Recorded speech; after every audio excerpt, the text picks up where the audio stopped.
साधारण तक मांगा है असम के लोगों ने। अगर इंडिया के कोई भी राज्य असम को छोड़ दीजिए, मैं अकेला हूँ, छोड़ दीजिए। हेलो गुड मॉर्निंग रायजो राजा नोंथांमोन आरो लोगो नोंथांमोनखौ बे आंनि बस्को बर यूट्यूब चेनेलाव बरायग्रोनानै खुलुमग्रोनाय थाबाय। आसा खालामो नोंथांमोना भिडिअखौ जोबजासिम नायलांगोन आरो दिनैनि गुबै टपिकआनो जाहैबाय जोंहा मानव गेदेर बिसुजित दैमारी सारा गोख्रोंनो आसामनि थागिबि जानानै मा बाथ्रा बुंखो नोंथांमोना बे भिडिअनि गेजेरजों नुलांनो मोनगोन। थारैनो बिथाङा बुंदों आं आसामनि सासे थागिबि, आं हारसिं जानानैबाबो आं जुजिगोन आरो नाजागोन। स' नोंथांमोना बेफोर गासैबो बाथ्राफोरखौ नुनो मोनगोन। आरो जोंहा दङ लैहोर लैहोर ब्रादार। बे लैहोर लैहोर ब्रादारा दिनै एनडिबि नि थाखाय आरो डियार नाब्ला रन्जन दैमारी सारनि थाखाय मा बाथ्रा बुंखो, जों रायजोफोरनि सिगाङाव दिनै मा बाथ्रा बुंनायखौ जों नुनो मोनखो। थारैनो लैहोर लैहोर ब्रादार बुंनाय बाथ्राया थारैनो सैथो नंगौना नङा नोंथांमोना बे भिडिअनि गेजेरजों नुलांनो मोनगोन। आरो जोंहा दङ मानव गेदेर इउपिपिएल नि चिफ जोंहा प्रमोद बर' सार आरो बारग' चिफ जोंहा हाग्रामा महिलारी सार। थारैनो बिथांमोन सानैया थारैनो आखाइ हमलाय मारबाय नामा? थारैनो बिथांमोना आखाइ हमलायनानै फैबाय थानाय इलेक्सनखौ थारैनो खौसेयै इलेक्सन गेलेसिगोन नामा? दिनै जोंनि बर' हारिनि गेजेराव खौसेया जामारसिगोन नामा? थारैनो नोंथांमोना बे भिडिअनि गेजेरजों नुलांनो मोनगोन। अब्ला आं दायो होग्रोगोन जोंहा मानव गेदेर बा ब्रादार जोंहा लैहोर लैहोर। स' बिथाङा एनडिबि नि बागै डियार नाब्ला रन्जन दैमारी सारनि बागै मा बुंखो नोंथांमोना भिडिअखौ नायनानै लाग्रोबानो जाबाय। आङो क्लिपाव होदों, नोंथांमोना नायबानो जाबाय। दिनै डियार नाब्ला सार जेरै बर' हारिया बड'लेण्ड नांगौ होननानैहाय गावनि जिउ एथ'बां मोजां लेखा फरायनायमोन बिसोरहाय, थेवबाबो एनडिबिआव थांनानैहाय गावनि जिउखौहाय दिनै जेलाव खाथिनानै दङ। दा बेखौ सोरबा सोंहैयो नामा?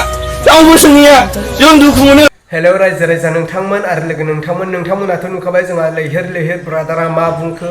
थारैनो बिथांनि बुंनाय बाथ्राया सैथो नंगौना नङा नोंथांमोना बेखौ कमेन्टनि गेजेरजों फोरमायहरबानो जाबाय।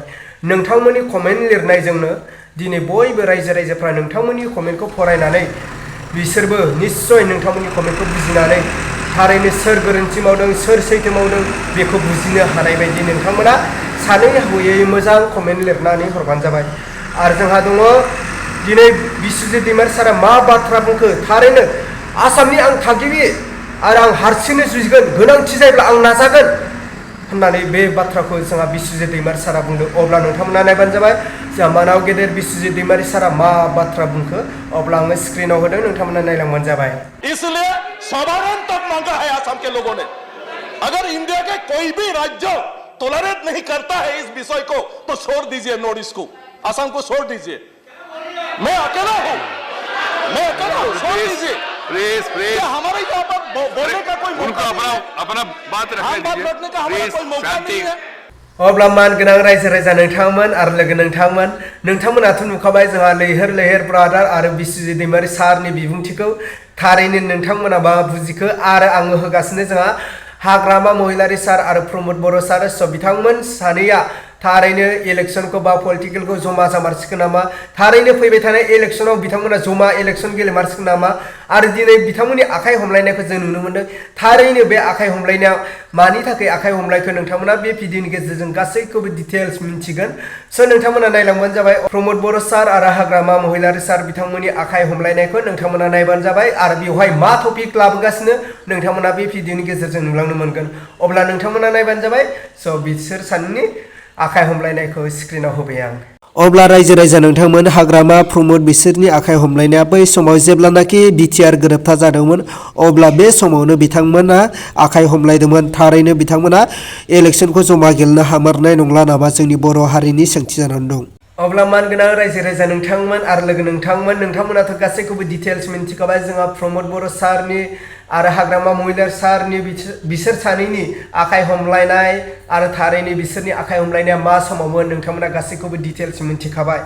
आरो जोंहा लैहोर लैहोर ब्रादारनि बिबुंथि आरो जोंहा बिसुजित दैमारी सार।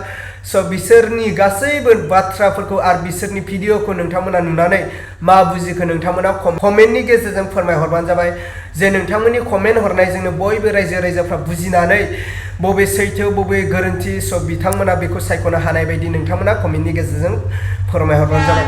अब्ला आं दिनैनि भिडिअखौ बेखिनियावनो फोजोबबाय। नेक्स्ट भिडिअ लोगो मोनगोन। आरो चेनेलखौ मोजां मोनदोंब्ला अननानै साबस्क्राइब खालाम आरो भिडिअखौ मोजां मोनदोंब्ला लाइक खालामबानो जाबाय रायजो राजा नोंथांमोन।